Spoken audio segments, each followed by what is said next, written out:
Mendoza family in celebration of the birthday of our dear Tatay Lolo Iko. Guide us throughout our lifetime, and we know that in your presence, with your presence in heaven, Lola Ala and Lolo Iko, Nanay and Tatay, very happy.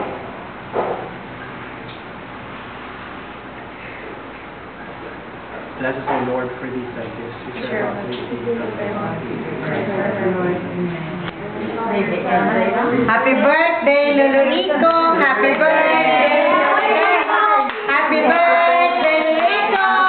Happy birthday! Happy birthday! Happy birthday, Lolo Iko! And Lord, we ask you, Lord, to guide us, keep controlling our strength, to battle her illness.